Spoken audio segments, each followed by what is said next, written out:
Bonjour à toutes et à tous. Bienvenue dans ce podcast où nous allons explorer une question essentielle.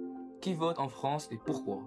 Nous verrons comment des facteurs comme l'âge, le niveau de diplôme et même la religion, en nous appuyant sur des chiffres clés, influencent les comportements électoraux. Alors plongeons directement dans le sujet. Tout d'abord, nous allons introduire la notion de participation électorale en France, ainsi que le droit de vote.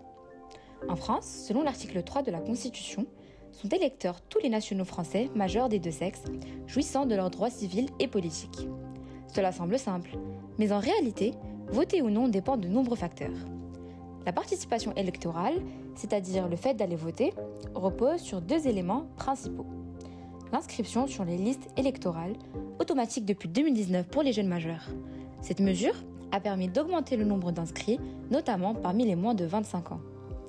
Le taux d'abstention, qui a malheureusement tendance à augmenter ces dernières décennies. Par exemple, lors du second tour des législatives de 2022, 53,8% des inscrits ont choisi de ne pas voter.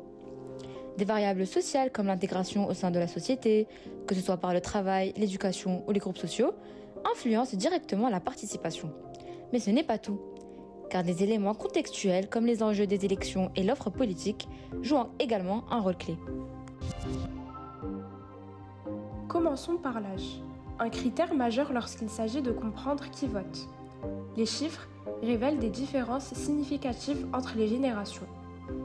Lors de l'élection présidentielle de 2022, 81% des personnes âgées de 70 ans et plus ont voté au premier tour. A l'inverse, la participation chute à 57% chez les moins de 35 ans. Pour les législatifs, le fossé est encore plus marqué. 28% des moins de 30 ans ont voté au second tour en 2022 contre 59% des 65 ans et plus. Ces écarts traduisent une réalité complexe. Les jeunes, souvent qualifiés de votants intermittents, se mobilisent surtout pour les élections présidentielles, mais délaissent les autres scrutins. Plusieurs raisons expliquent cette tendance. Un sentiment de déconnexion politique. Beaucoup de jeunes estiment que leur vote n'aura pas d'impact ou qu'il ne reflète pas leurs préoccupations. Moins d'habitudes électorales. Les jeunes sont moins intégrés dans des réseaux sociaux traditionnels comme les syndicats ou les partis politiques qui favorisent la mobilisation. A l'inverse, les personnes âgées avec un fort sentiment de devoir civique participent de manière constante. Le deuxième critère majeur est le niveau de diplôme. En France, une corrélation claire existe entre le niveau d'études et la participation électorale. Voici les principaux constats. Les diplômés du supérieur sont les électeurs les plus réguliers, votant systématiquement à chaque élection, quel que soit l'enjeu.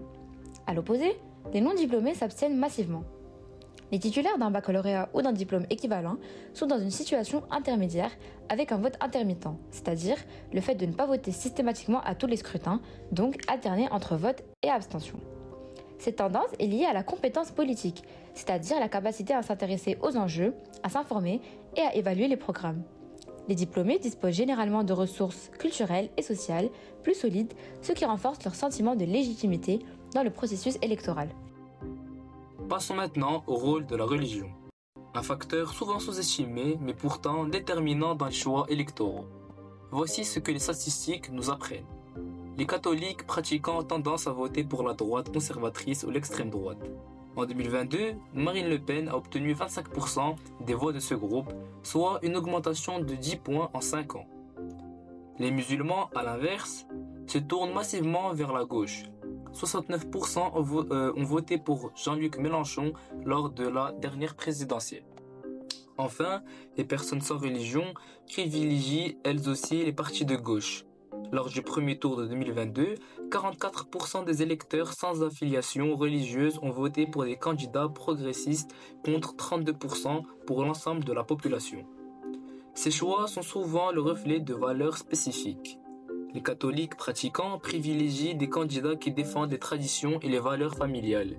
Les musulmans, en revanche, sont attirés par des discours inclusifs et progressistes. Quant aux électeurs non religieux, ils s'identifient généralement à des candidats qui prennent une séparation stricte entre l'Église et l'État. En résumé, le vote est loin d'être une simple décision individuelle. Il est influencé par une multitude de facteurs. L'âge, le niveau de diplôme et même la religion. Comprendre ces dynamiques est essentiel pour analyser les résultats des élections et anticiper les grandes tendances à venir. Merci de nous avoir écoutés.